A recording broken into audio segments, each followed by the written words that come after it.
Ito daw mga pulis nito na natakasan o nagpatakas. Mas kapanipaniwalang pinatakas yan. Sipin mo, 6, sabay-sabay tumakas. Ano yun? Ha? Mga kaibigan, laking kalokohan nun. Di ba? 6, pare-pareho nakatakas, sabay-sabay. Aba, tulog na tulog sila nun, noong mga sandaling yun, mga kaibigan. O nagtutulog-tulugan. Di ba? Kami pa lolokohin ninyo eh. Tagal na namin dyan sa ganyang pagbabalita ng mga ganyan. Ha? Ngayon, ito ang mga inchik, pinangalanan pa yung mga inchik eh. Ito daw 6 na inchik, si Sang Yixing, Lu Dongjin, Song Qicheng, Lu Yinliang, Wang Yongqiao, at Chen Bin. Saan mo hanapin to? Ha? Saan nyo hanapin ngayon to? Oh. Ayon dito kay Montejo, ito daw 6 na nakatakas na ito. Ha? Kabilang din sa 342 inchik na nahuli ng Bureau of Immigration noong Disyembre lang dahil sa pagtatrabaho ng walang kaukulang working permit at visa. O, kita na ninyo? Oh, edi sabit pa ngayon ng immigration dito. Di ba? Paano napalaya ito? Pagka nahuli ka, working without permit, automatic deportation yan. Ibig sabihin, hindi na ipa-deport. Bakit? Siguro, hindi natin alam kung at that time, o nung sila'y mahuli naman ng pulis, meron na silang kaukulang papeles. Hindi binabanggit dito eh. Di ba? Pero sila, kasama doon sa 342 foreign nationals na hinuli ng immigration noong Disyembre dahil nga po sa walang working permit, nagtatrabaho at wala pang kaukulang visa. Di ba? Kasi lahat ng kalokohan dito nangyari sa administrasyon ni Presidente Duterte. Puro ang sasabihin niya pagsabit, ang sasabihin niya lagi, mabait niya yan. Ha? No, walang corruption yan. Paano nagumpisa? Itong mga incheck, sa totoo lang may balita tayo. Itong buwan ng Hunyo kahit bawal, tuloy ang pasok ng mga incheck. Ha? Kailan to? Yung makalawa yata, kahapon. Diyan dinadala sa Soler Hotel. May buffet dyan, pagdating ng mga incheck. Ha? Nagkakagulo pa sa paglamon eh. Pag nakakita ng hipon talagang nag-aagawan sa pagkuha ng hipon, mga kaibigan. Ngayon, nahuli na pala ng immigration. Di ibig sabihin sabit ang immigration dito, di ba? Bakit nangyari na tayo pinasok na ng mga incheck? Ito'y nangyari lamang sa administrasyon ngayon. Sabi ko nga sa inyo, paulit-ulit lang tayo. Dahil doon sa tinatawag nilang visa upon arrival. Ang incheck inabot ko mula panahon ni Marcos hanggang sa sinundang administrasyon, basta incheck ka, Chinese national ka, hindi ka makakapasok sa Pilipinas nang wala kang visa na galing sa ating konsulado o embassy natin sa kanilang bansa, sa China. Di ba? May embassy tayo ron. Ibig sabihin, kailangan, bago ka makapasok dito, mabigyan ka ng visa ron. Di ba? Bakit to? Kasi sila, mula pa sa panahon ni Marcos, itinuturing niya ng mga restricted nationality. Kabilang sila sa kategorya na yun. Unang-una, dahil communist, country yan eh. Di ba? Karamihan kasi dyan, pag nakalabas na, dahil komunista ng bansa yan, gusto nilang makalayas dyan, makatakas dyan, hindi naalis yan dito. Hindi ba? Hindi naalis. Magtatago na yan. Nung araw nga kahit sa panahon ni dating Pangulong Marcos, nangyayari naman yung human smuggling Human smuggling ng mga incheck. Nung araw, ang modus dyan dinadala sa Isabela. Ha? Di ba? Dati kasi, probinsya talaga yan. Di katulad ngayon na na yan. Parang nandito ka na rin lang sa Maynila, di ba? Yung mga probinsya natin ngayon. Urbanized na sila, di ba? Ngayon mga kaibigan, doon yan, mamamalagi sa Isabela hanggang sa matutong magtagalog. Ha? Kasi yung governor doon, inchik di ba? Si Governor D. Mga kaibigan, pagka yan, marunong na magtagalog yan, luluwas na yan dito sa Maynila. May mga kakilala, kamag-anak yan, na nandyan sa Binondo, mga kaibigan. Hahalo na sa tao yan. Ganun dati. Na-expose siya nun mga kaibigan Ngayon, dito sa panahon, hindi Alam nyo, ginawa? Walang legislation ito Hindi ito dumaan sa legislation. Nag-issue lamang itong si Vitaliano Aguirre. Nung siya ang kauna-unahang itinalagang DOJ secretary, di ba? Gumawa ng parang executive order, mga kaibigan, na visa upon arrival ang mga Chinese. Ibig niyo sabihin gagawin niya ba yun on his own? Nang walang permiso sa itaas? Mga kaibigan?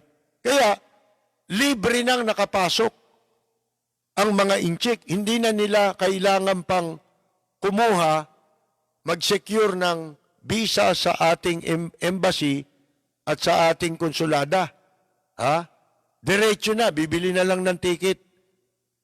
At doon sa airport, bibigyan sila ng visa.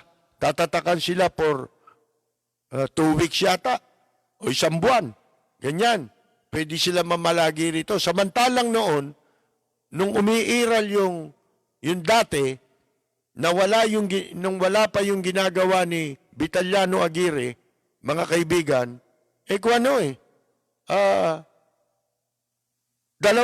araw lang sila pwedeng manatili sa Pilipinas Binabantayan pa sila ng immigration. Kung saan sila pumupunta, may sumusunod sa kanila. At yung kanilang passport, hindi nila dala. Nakakustody yan doon sa immigration. Meron silang tawag dyan dati. Itatago ng immigration yon. At ibabalik lang sa kanila yon pagpalabas na sila ng bansa. May escort silang mga agent ng immigration para hindi sila makatakas. Ganyan dati. Akalain ninyo, binuksan. Kaya ang daming kumita dyan. Yan yung binabanatan natin yan hanggang sa magkaroon ng investigasyon sa Senado.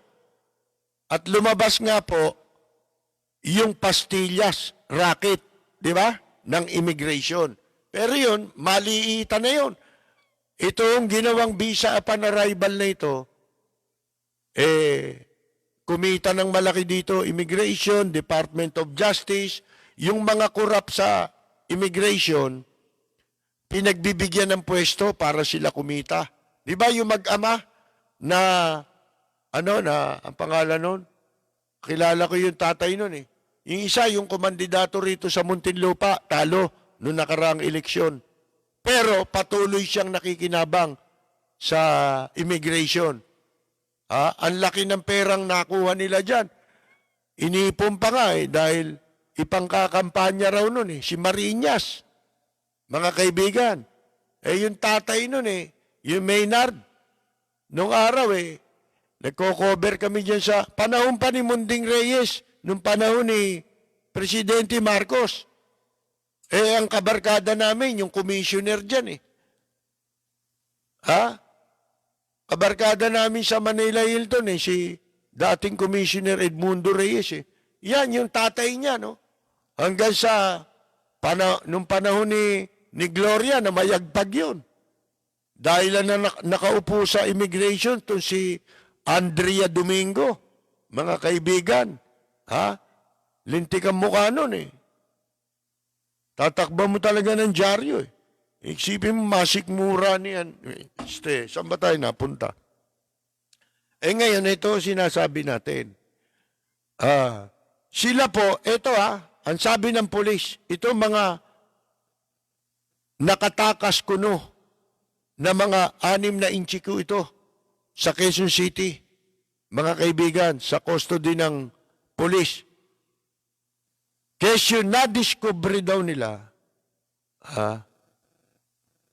siguro kaya sila nahuli. Hindi ko alam, hindi nilagay rito. Paano bang dahilan? Ba't nila inuli ito? Di ba?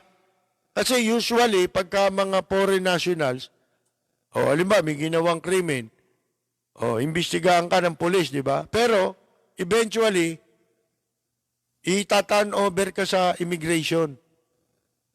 At ikukulong ka sa detention cell ng immigration. Ito, hindi sinasabi kasi dito kung ano ang dahilan, bakit hinuli itong 6 na ito at kinulong nila.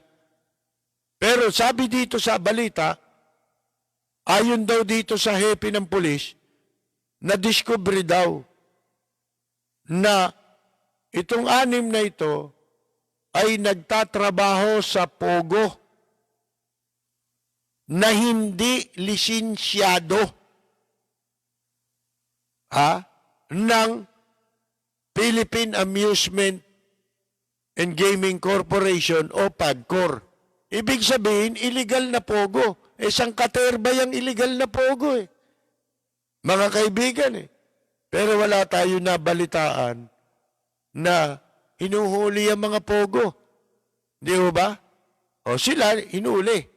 Pero yung nag-ooperate ng pogo, hindi naman nila binabanggit kung sinara nila. Hindi ba? Mga kaibigan, tatapatin ko kayo nung ako nagbibiyahe papuntang istasyon nun. Gabi, di ba? Wala nang mga sasakyan. Alam mo ninyo, dumadaan ako sa checkpoint. Papunta at pabalik. Dadaan ka sa proseso ng checkpoint. Pero, ang dami kong kasabay. Mga incheck, VIP, sila, dire-diretso sila. Sipin niya.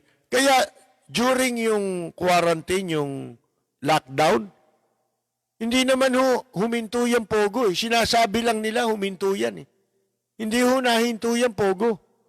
Mga kaibigan. Tuloy-tuloy yan. Kasi yung mga sasakyan nila, madali mo ma-identify Yan yung mga karamihan van.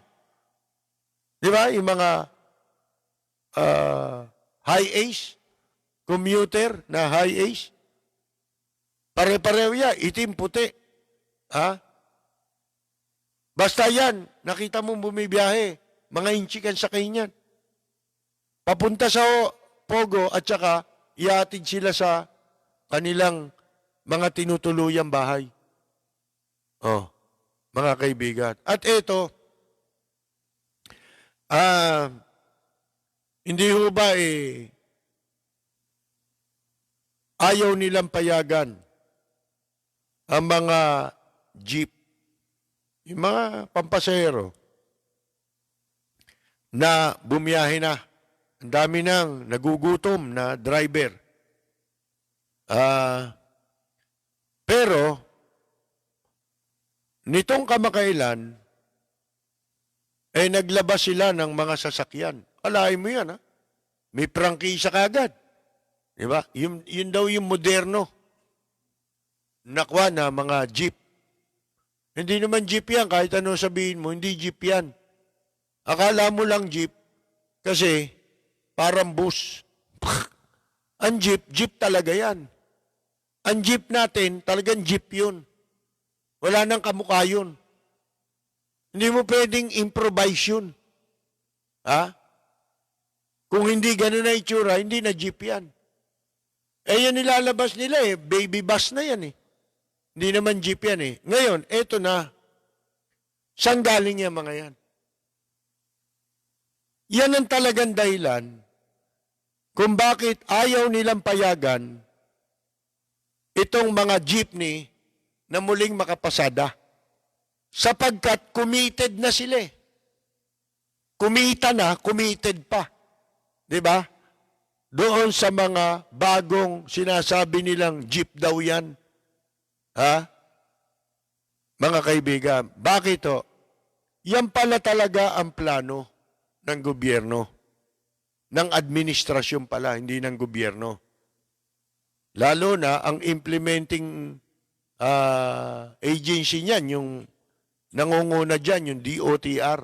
Nasa ilalim ng DOTR itong LTFRBC, Land Transportation Franchising Regulatory Board of China. Wala na tayong agency rito. Dito ninyo makikita na kinakailangan magising ang mga Pilipino. Gising. Alam nyo ba kung bakit? Sapagkat ang gusto na nilang mangyari ngayon, yung mga yan, China-made lahat yan. Galing lahat sa China yan, mga kaibigan. Yan sinasabi nilang modernization. Itong bagong, ano ba tawag dyan? Na mukhang jeep pero hindi naman jeep. Mukhang baby bus ang tingin ko mga kaibigan. Ngayon, yan ang commitment nila. Yan siguro ang dikta ng China sa administrasyon para isulong yung lahat ng negosyo nila rito at kapakanan nila rito sa Pilipinas. Kaya nila dinidiskaril yung mga driver. Tignan ninyo tatanungin ko kayo, ilang taon karamihan sa mga driver ng jeep? Majority niyan, senior citizen na. Kaya pala siguro, ipinagbawal nila ang mga senior citizen na makalabas. Para walang magawa. Doon sa sapilitang puwersahan, mga kaibigan, na pagpapatupad ng mga proyektong katulad niyan.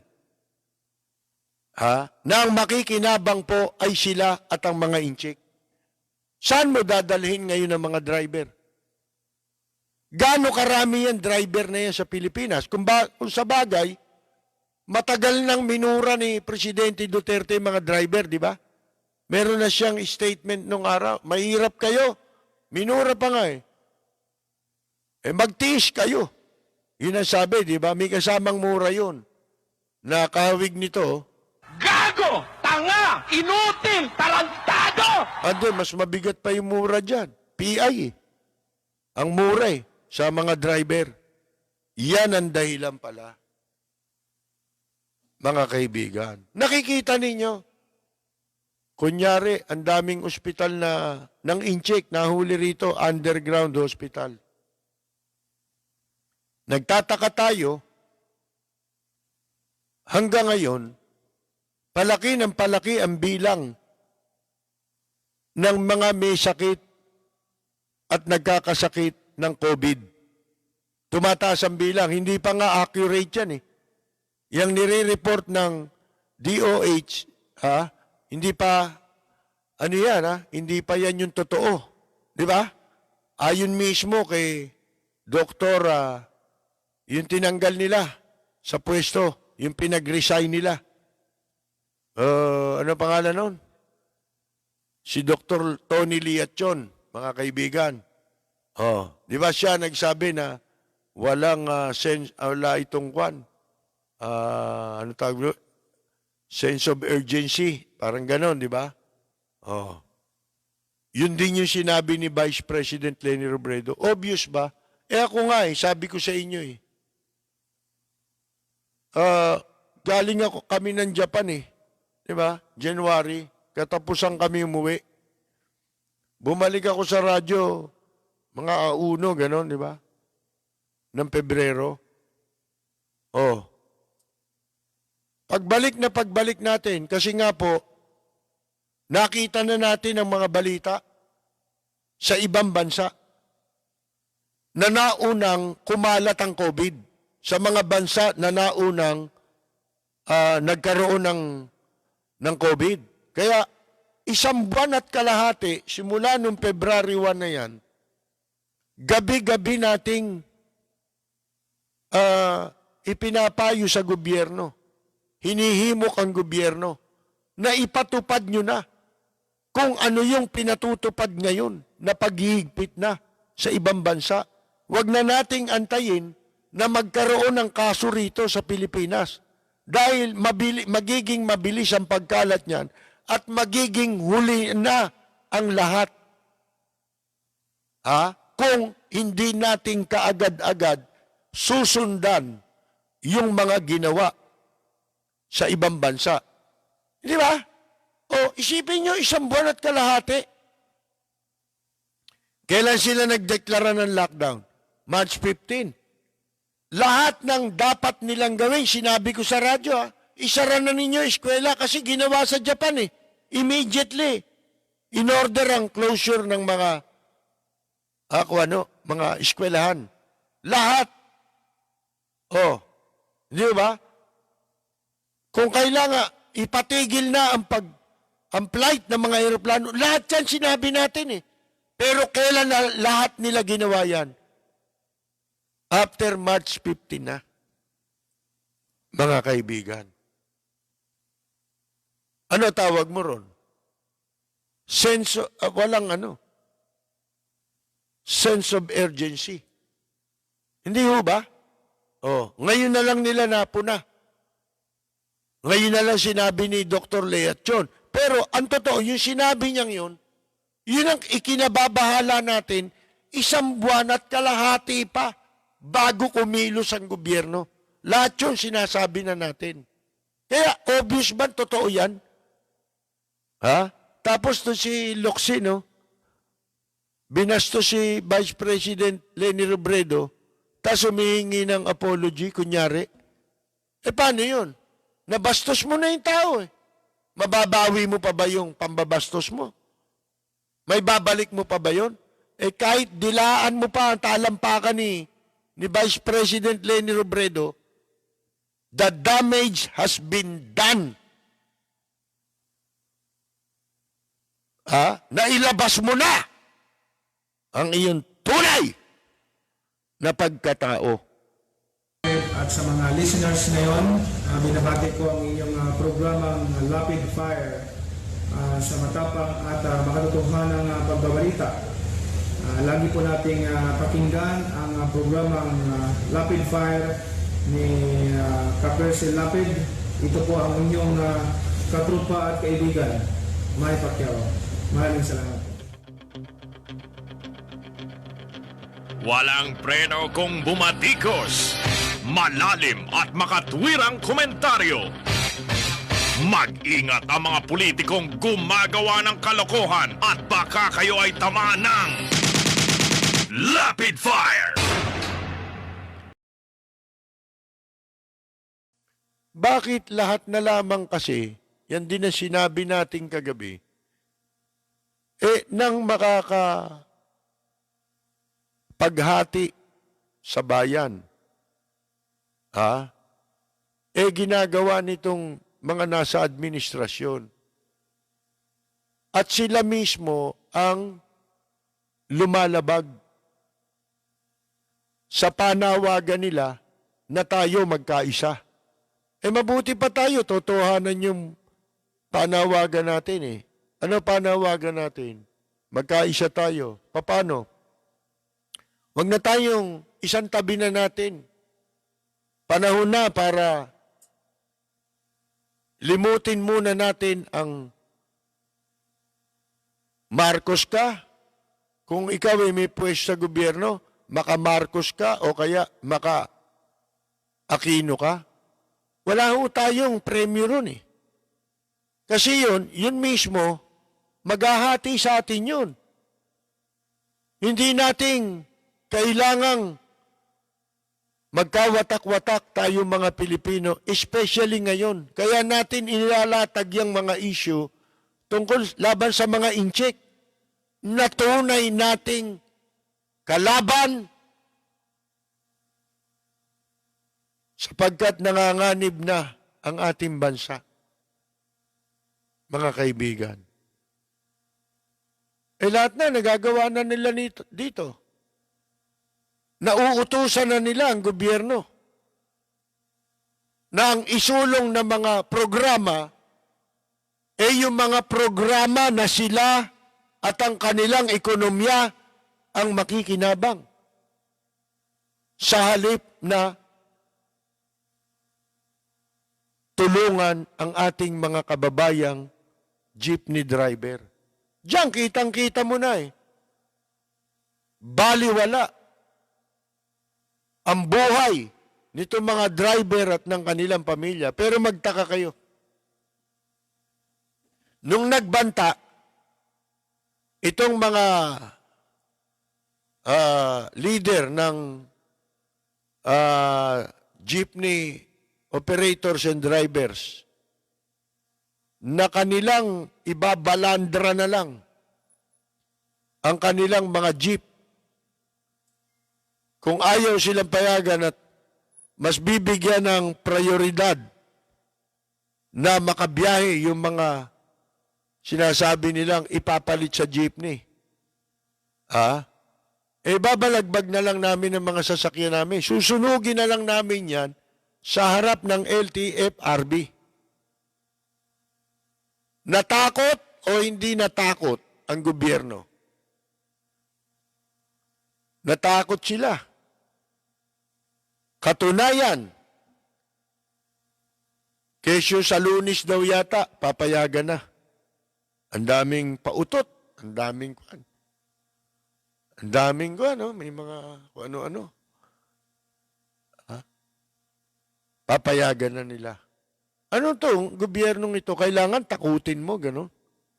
Kailangan makipagtakutan ka para dinggin nila yung balidong hinaing. Isipin mong mangyayari, susunugin na lang yung mga jeep. Total hindi na kami makapagtatrabaho, aanin namin yung jeep, di ba? Sunugin na lang namin. Kaya lang gusto namin mapanood nyo. Sa harap na ninyo, susunugin namin. Ibig sabihin, di ba? Wala na. Ito naman mga ito, yun nga sinasabi natin. Inchik na eh. Sabi ko nga sa inyo, sa media, para malaman mo, kung ang mga nasa media merong pagmamahal sa bayan, may nasyonalismo, mga kaibigan, malalaman mo eh. Paano? Alukin mo ng komersyal. Malaki, komersyal ng inchik, mga Huawei, commercial, advertisement, o kaya abutan mo ng payola. Pag tinanggap nila yan yung mga traidor. Yun yung sinasabi ko na hindi katulad ng ibang bansa, sa ibang mga bansa, hindi absoluto rin ang mga media laging nasa gitna. Kapag ka interes ng bansa mo, wala kang karapatang gumitna. Di ba? Yung isang luko-lukong congressman, nagtanong kay Gabi Lopez, kung magkakageraan niya ang Amerika at Pilipinas, kung mag-match pa ito, parang kung magbo-boxing si Pacquiao at si Weng Weng, ang kalaban, kanino ka kakampi? Di ba? Parang ganun ang tanong niya eh. Kung, anong tawag dyan? Kung magkakagera daw ang Amerika at saka Pilipinas, kanino ka kakampi? Lintik ang tanong nito eh. Mga kaibigan eh. Di ba? Wala kang karapatang mamili. Yun ang tunay. Isa lang ang pagpipilian mo pagdating saang nakasalalay na ay ang kapakanan at interes ng iyong bansa. Wala kang karapatang mamili kung kanino ka kakampi. Kanino ka kakampi? Kakampi ka sa sarili mo. Mahirap ngayon. Sabi ko nga siguro dapat i-lockdown na tayo ng hanggang 2022. Kasi hanggang salita lang naman yan yung mga Pilipino. Yun nga dapat nilang ipagpasalamat Dahil ang mga Pilipino, ulo na lang ng tuyo ang kinakain yan. Hindi niya ipagpapalit yan sa magandang kapalaran niya. Hindi niya ipaglalaban ang kanyang bansa alang-alang sa ulo ng tuyo na nakakain niya pa. Ganyan ang mga Pilipino. Mga walang buto sa gulugod. Maalala ko, pagkatapos natin sabihin kahapon niyang ang mga Pilipino, karamihan, mga walang buto sa gulugod. May nagpadala sa akin ng karton.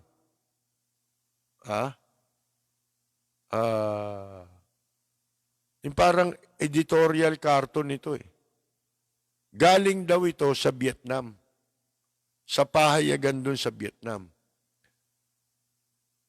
Ang nando doon sa karton na yun, nakatalikod Vietnamese. Tapos, kaharap niya si President Duterte. Tinadyakan sa Yagbols.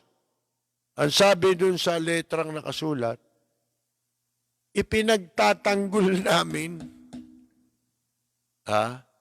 iyang West Philippine Sea at ang kapakanan ninyong mga Pilipino. Pagkatapos ikaw wala kang leader ka, wala kang buto sa gulugod. Yun ang nakasulat. Walang preno kung bumatikos. Malalim at makatwirang komentaryo. Mag-ingat ang mga politikong gumagawa ng kalokohan at baka kayo ay tamaan ng Lapid Fire! Itong gobyerno, divisive ito, kaya pagdating ng 2022, huwag tayong pumili ng susunod na mamumuno sa atin, nahahatiin tayong mga Pilipino. Ano magagawa na pa ni Marcos at ni Aquino? Wala na silang magagawa. Sila'y magsisilbi na lamang na alaala sa atin at pwede nating sundan yung kung ano yung maganda nila na ginawa. Di ba? Kung meron kang... Pero pagka ang kandidato, kumampanya, ako si ganito, hindi boboto yan, kandidato ni Marcos yan Kandidato yan ni Aquino Huwag na kayong maniwala. Ang hindi nyo alam ngayon, sinasadya na issue na yan, ay palutangin. Bakit? Makakapag-divide yan sa Pilipino. Kapag divided ang Pilipino, kita mo lahat nagagawa ng inchik dito. Bakit? Watak tayo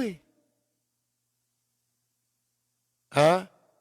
Marami rin Pilipino pabor sa inchik Bakit? Pabor sila rin sa nakaupo ngayon Diyan sila nabubuhay Diyan sila magkakamal, kamukha niyan DOTR. Diba? LTFRB. Diyan sila kikita Sikmura lang yan. Walang mga patriotism yan. Ang mahalaga sa kanila, sikmura nila. Diba?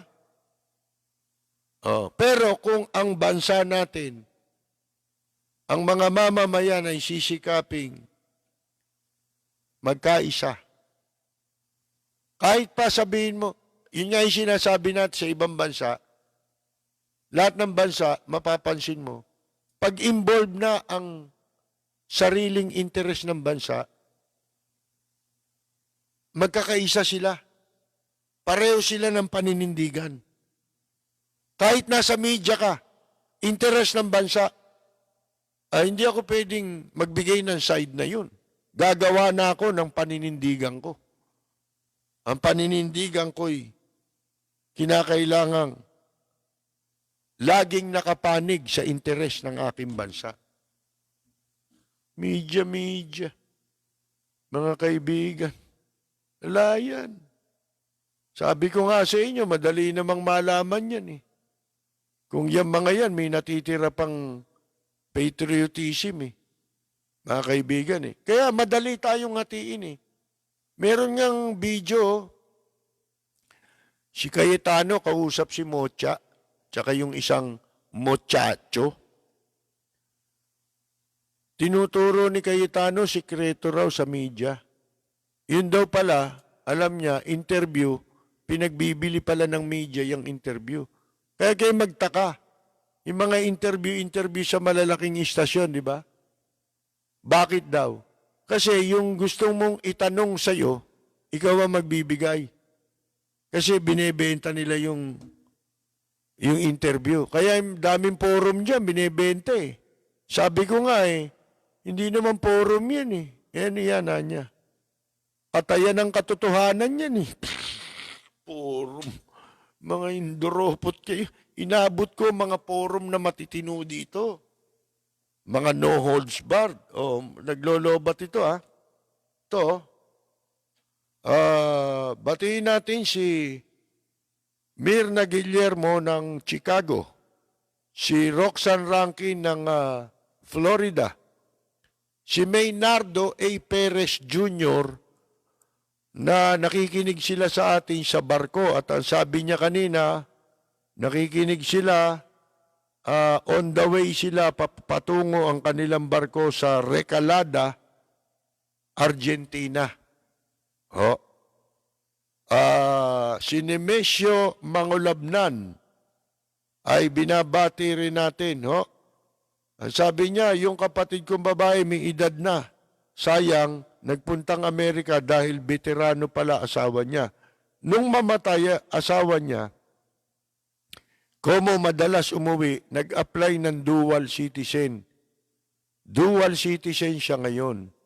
Di naman siya ipinanganak sa Amerika.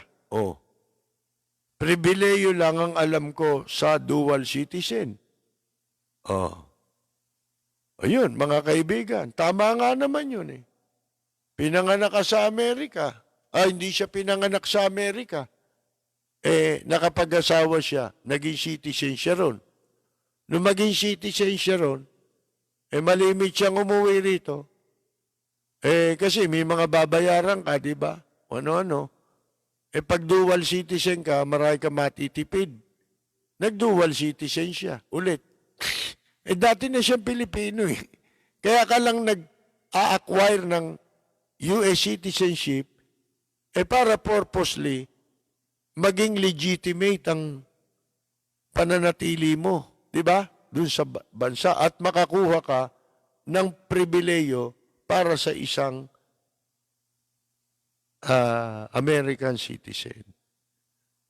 Japan, si Roy Japan Tour, mga naghahanda na pumunta sa Japan, saka sakaling ma-lift na yung kanilang travel ban, ha? Kontakin nyo, Roy Japan Tour. All Japan Tour yan, ha? Hokkaido, saan man kayo pupunta, Tokyo, Osaka, Nagoya, Fukuoka. At binabati natin si Katrina Penko ng Osaka. Alam niyo yung Fukuoka, nasa Kyushu yan. Mga probinsya niyang Fukuoka na yan, marami tayong napuntahan dyan at pinagtrabahuhan. At sa mga malalapit na lugar din dyan sa Fukuoka, maraming lugar. Si Kajun Mariano, dating aktor, mga kaibigan, ay binabati natin. Si Puso Felisa, na lagi raw pong nanonood sa atin from Paris, France. Binabati natin si Grace Padilla at ang kanyang anak na si Talia Padilla. Si Telang Padilla, binabati natin si Tita Nela Padilla San Diego at si Myla Padilla. At nais ko rin pasalamatan ang idol natin si Doc Nonoy Zuniga, mga kaibigan. May mga pagkakataon, di ba, naikwento ko pa sa inyo yung nangyari kay Nonoy Zuniga, di ba? Nung siya kumakanta pa sa banda, kasama ng Family Birth Control. Alam niyo, nung nag-uumpisa akong mag-aral kumanta, nag-aaral ako high school diyan sa University Belt. First year high school ako. Nakita ko folk house. Naglalakad ako dun sa may tapat na UST. May folk house. Usong-uso folk house nun yun ang ko Gusto kong pasukin Umakyat ako. Nakita ko, ang ganda ng boses nung kumakanta, nagigitara. Ang pangalan na nakalagay sa labas, Zeno. Yun ang pangalan. Pinanood ko pa, hindi ako pumasok. Nasa may pinto lang ako dahil salamin Pinanonood ko, pinakinggan ko sandali. At tapos nung isang kanta, umalis na ako dahil baka mahalata ako ro sa labas, di ba? Wala naman tayong hindi man tayo umiinom noon, di ba? Tsaka bata pa tayo, hindi ko alam mong ano gagawin mo ro. Pag pumasok ka, wala ka rin pambayad doon kahit umorder ka ng soft drink. Tsaka hindi pa pwede sa edad ko siguro, di ba? After siguro mga 2 or 3 years, may nag-imbita sa akin dyan sa Delirium. Disco. Pero, banda live ang tumutugtog. Sa Makati ho ito. Sa may Makati Avenue. Ang daming nando, mga artista, nakita ko Mga customer Nakita ko si Doc Nonoy Zuniga. Kumakanta. Front act nung banda. Ayan, kasama sila Tutso, sila Mama Gigi. Doon sa Delirium, sipin ninyo, yun yung nag-uumpisa yung mga show band. Sila yung pioneer Mga kaibigan Sabi ko, ang galing niya nito. Sabi ko, nasa banda na siya. Dati nakita ko lang ito doon sa makanta mag-isa. Yung pala, siyempre, nung sumikat na si Doc Zuniga, Nonoy Zuniga, nalaman na natin ang kanyang kasaysayan, di ba? Na kaya pala siya doon tumutugtog sa tapat na UST dahil siya estudyante noon. Working student. medicine ang kinukuha niya doon sa UST. Katapat na katapat yun eh. Ang pangalan nun, Brick Chimney, yung lugar na yun.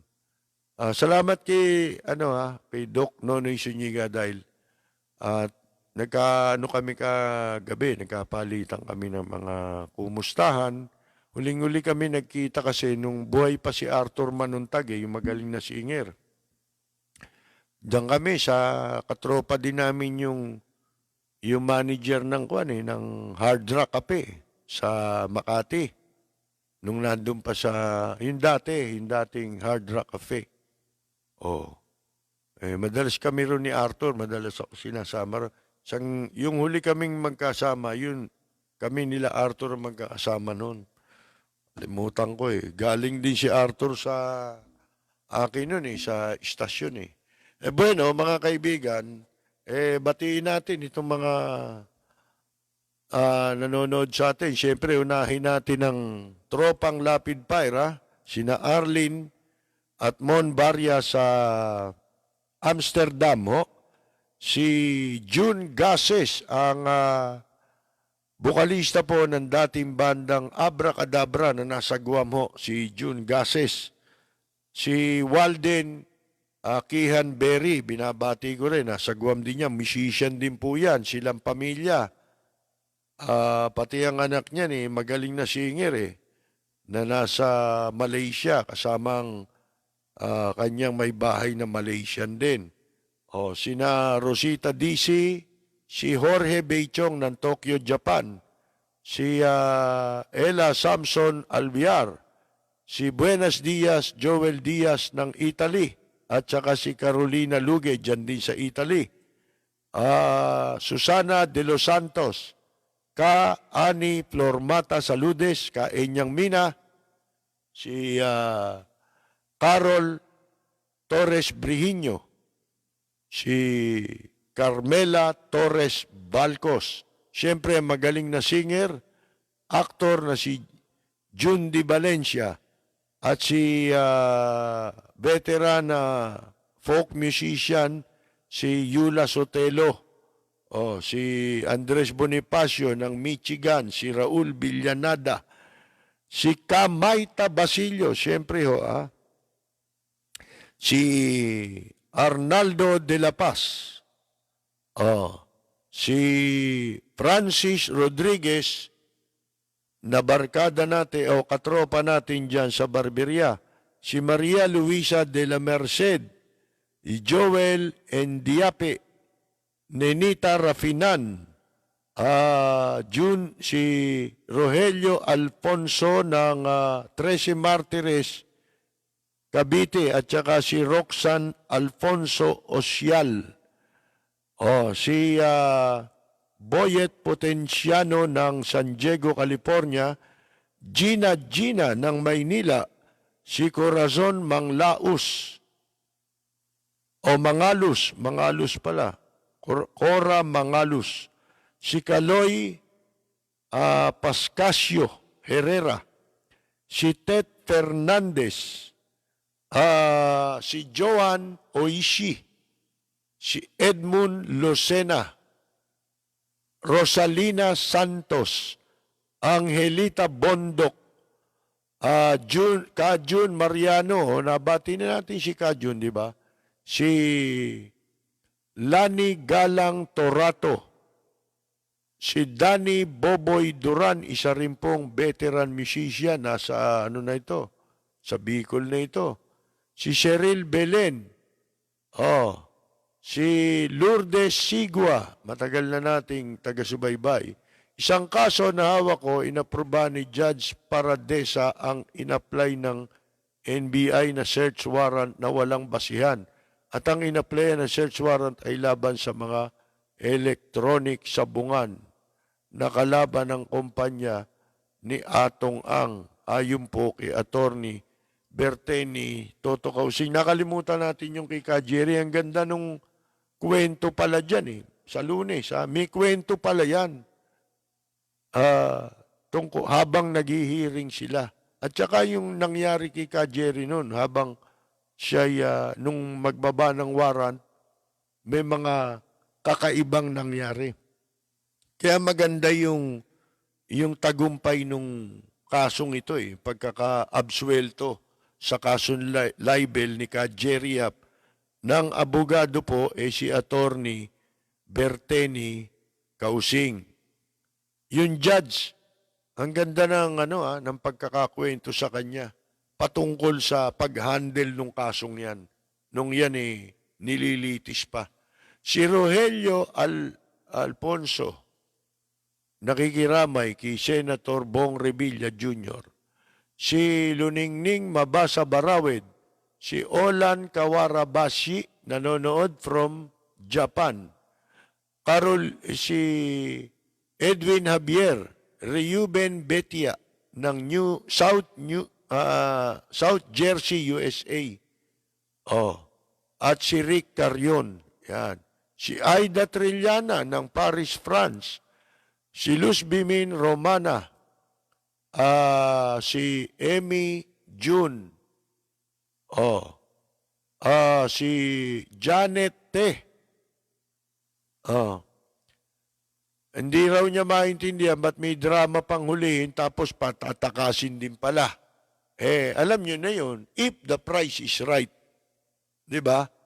Patatakasin ba ng walang bayad yun? Siyempre, meron.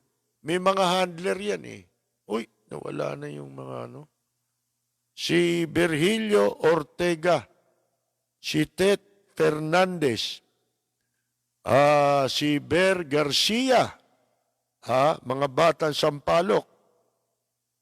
Binabati natin, si Maria Cruz, si Liz San Miguel, binabati natin, at ang mahusay din na aktor, Matini Idol, Edgar Mande, si Lori Bisoy, Alex Bakyal, Chris Karingal, June Aquino, Bong Capiños, at Alvin Birola, si Marisa Martinez, si Bella ng Kuwait, ay binabati natin, Nelson Beblanyas, si Junior Dal, at si Charlie Fry, ang napakahusay na singer-songwriter, naging champion ng ang bagong kampiyon, yung original.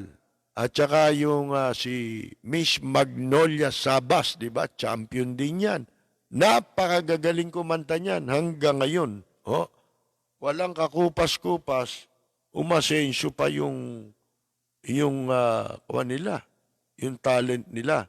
Kaya lang, ang problema natin, kailangan makapag-usap-usap ang mga musiko kung paano tayo didiskarte sa harap nitong nangyayaring ito.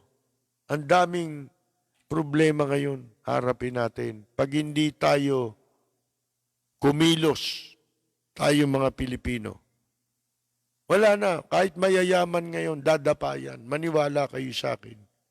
Kailangan lahat mag-reinvent, maging creative, mag-isip, magtulong-tulong. Sabi ko nga sa inyo, ang negosyo para masinop, pagtulong-tulungan ng isang pamilya. Kung kayo'y merong pagkakataong makakaisip ng inyong maininegosyo kahit sa maliit na puhunan. Diba, sinasabi nga natin yung pinicture sa TV, 3 buwan, sipin nyo, yumaman, nagumpisa sa 2,000 na pagbebenta ng manok. Diba? Baka naman magbenta rin kayo ng manok. Lahat na lang magbebenta ng manok. Wala nang bibili pag lahat tayo nagbenta ng manok. Ayaw nito.